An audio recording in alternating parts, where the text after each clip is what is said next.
Alléluia. Quand l'Esprit de Dieu s'empare d'un homme, il devient un homme différent comme Saül. La Bible dit dans 1 Samuel chapitre 10, Amen, quand Samuel a fini de parler avec Saül pour lui dire, lorsque tu seras séparé de moi, Amen, l'Esprit de Dieu va te saisir et tu vas être transformé en un autre homme. La Bible dit que celui qui parle la langue ne parle pas aux hommes parce qu'aucun homme ne peut comprendre. Ce qui s'est passé dans Actes des Apôtres chapitre 2, c'est une autre dimension de la diversité des langues. C'est pas le parler en langue à l'origine. Il y a eu d'abord le parler en langue et ensuite la manifestation de d'autres dons. Mais le parler en langue dont il s'agit dans Marc chapitre 16, ils parleront de nouvelles langues quand nous parlons, nous comprenons. À moins qu'il y ait une interprétation. Alléluia. Nous sommes ensemble. Amen. Bien aimé, ce n'est pas facultatif. Ce n'est pas facultatif. Ce n'est pas que si je veux demander que vous priez pour ça. C'est tu es obligé d'avoir ça si tu veux vivre selon les règles que tu as fixées. Amen. Ou tu es chrétien ou tu n'es pas chrétien. Chrétien veut dire que tu acceptes ce que Dieu dit. Et il dit que tu dois être baptisé du Saint-Esprit. Tu dois parler en langue. Amen. Tu dois être fort spirituellement. Amen. Quand vous avez donné votre vie à Jésus, vous pouvez lire la Bible et la comprendre, vous pouvez aller au ciel, c'est bien, mais vous passez dans une autre dimension, la dimension où vous allez manifester la puissance de Dieu, marcher sur les serpents et les scorpions, sur toute la puissance de l'ennemi. Amen. Vous avez besoin de la deuxième expérience. Donc pour ça il dit à ses disciples, moi je suis en train de partir. Il dit, je suis en train de partir. Vous préparez une place dans la maison de mon Père, mais vous, ne vous éloignez pas encore. Donc ne commencez pas à aller prêcher l'évangile, ne commencez pas à aller aux extrémités de la terre parce que vous n'êtes pas prêts pour ça. Ne vous éloignez pas de Jérusalem. Nous avons vu dans l'Ancien Testament comment le Saint-Esprit descendait sur certaines personnes et comment ces gens se comportaient. Prenez l'exemple de Samson dans Juge chapitre 13. La Bible dit que quand la main de l'Éternel fut sur Samson, c'était une autre personne. Bien aimé, tu as besoin de ça. Quand tu as ça, quand tu parles au cancer, ça meurt.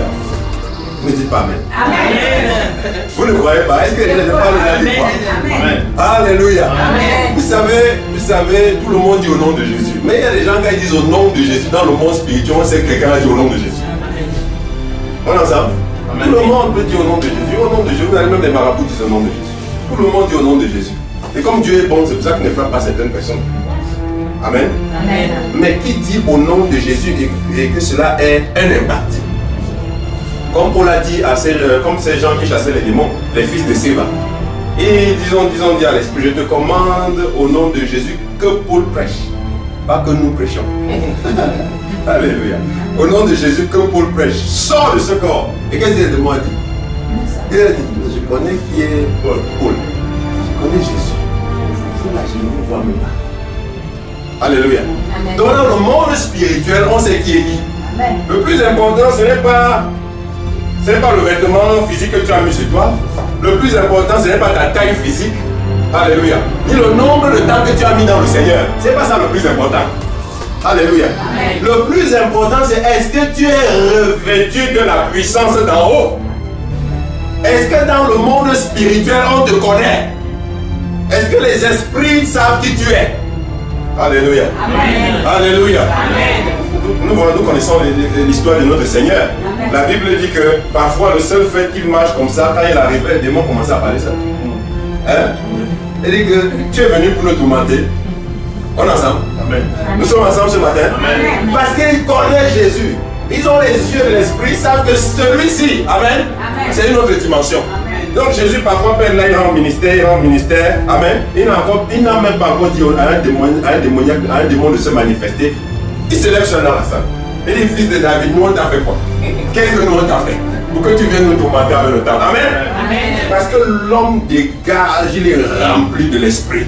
Parce que l'homme est revêtu de la puissance de l'esprit. Bien-aimés, nous avons besoin d'être revêtus de la puissance d'en haut pour vivre la vie de Dieu sur cette terre. Amen. Si on donne la vie à Jésus et que Jésus vient en parler, on n'a pas besoin de ça. Mais pour vivre ici, face aux contradictions, aux oppositions, aux flèches de l'ennemi.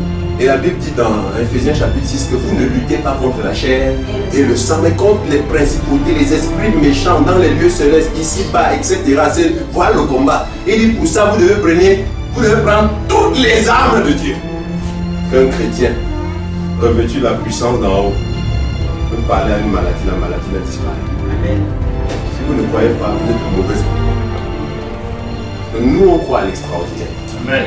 Nous, on croit. Nous, on a pas, moi, je n'ai pas cru pour les choses ordinaires. Les gens des choses ordinaires sont dehors. Nous, nous sommes de l'extraordinaire. Amen.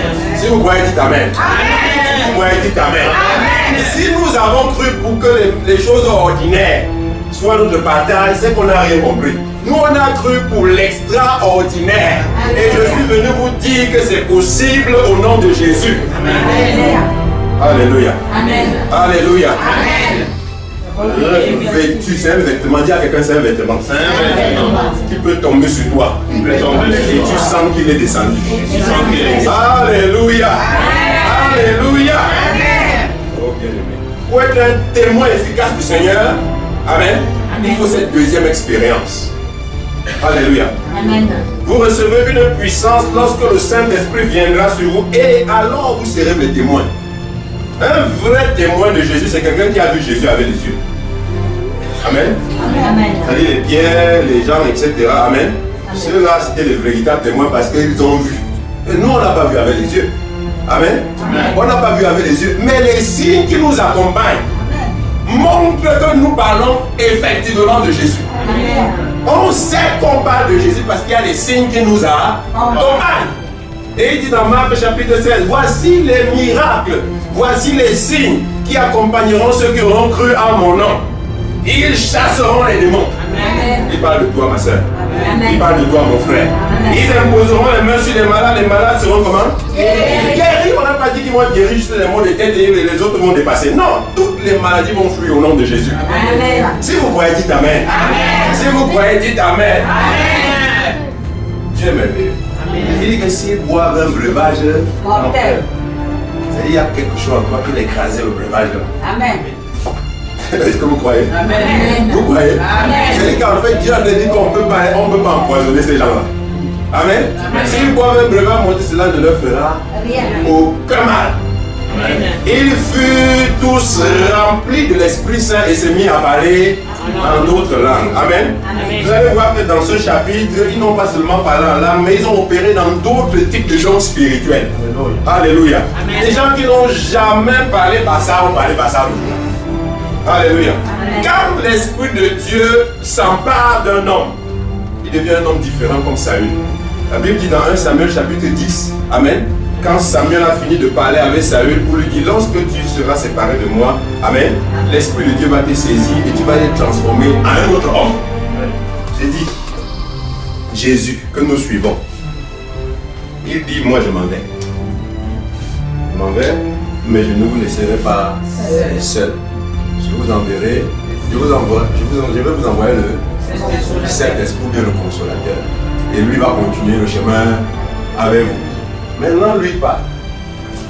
Maintenant, on tamponne un disciple, on lui dit, tu as eu le Consolateur là. Il dit qu'il n'a même jamais parlé du Consolateur là. Dites-moi, celui-là, il est où? Il est perdu ou il n'est pas perdu? Il est perdu. Il y a donc comme ça plusieurs personnes qui sont perdues dans l'église. Je ne parle pas de ceux qui sont hors de l'église. Je parle des gens dans l'église qui sont perdus parce qu'ils ne connaissent pas la personne avec qui on nous a laissés. Ils sont égarés à l'intérieur, pas à l'extérieur. Vous êtes avec moi? Amen. Quand le Saint-Esprit descend, quelque chose se passe. Alléluia. Amen. La Bible dit que Paul leur imposa les mains. Il n'a pas dit que nous on va faire d'abord 10 semaines de cours pour vous préparer. Hein? Parfois, il faut faire des années pour préparer. Il faut les envoyer jeûner 40 jours. Il dit que Paul leur imposa les mains et le Saint-Esprit vint sur eux. Amen. Amen. Comment on a su que le Saint-Esprit est venu sur eux? Parce qu'il y a des signes évidents. Il y a des signes. Quelque chose se passe. Alléluia. Amen. On les a entendus parler en langue et prophétiser. Le Seigneur sait que cette expérience est fondamentale si tu veux vivre la vie chrétienne victorieuse. C'est ça que vous allez voir dès que quelqu'un a cru. Amen. Amen. On ne perd pas le temps avec lui. On sait qu'il en a besoin pour lui-même et pour les autres. Alléluia. Amen. C'est pour ça que je dis aux gens, parfois quand vous venez à l'église, vous venez avec vraiment un désir de recevoir. Est-ce que vous venez avec la soif? Est-ce que vous croyez que celui qui se tient devant vous, Dieu peut l'utiliser? Amen. Pour vous combler, pour vous remplir, sans même qu'il vous touche? La foi du prédicateur, c'est une chose, mais ta foi, c'est une autre chose. Amen. Amen. Et Dieu honore la foi des gens qui s'approchent de lui. Chaque fois que vous allez lire les miracles de Jésus, vous allez voir que les gens qui allaient vers Jésus venaient parce qu'ils croyaient que quelque chose peut être fait.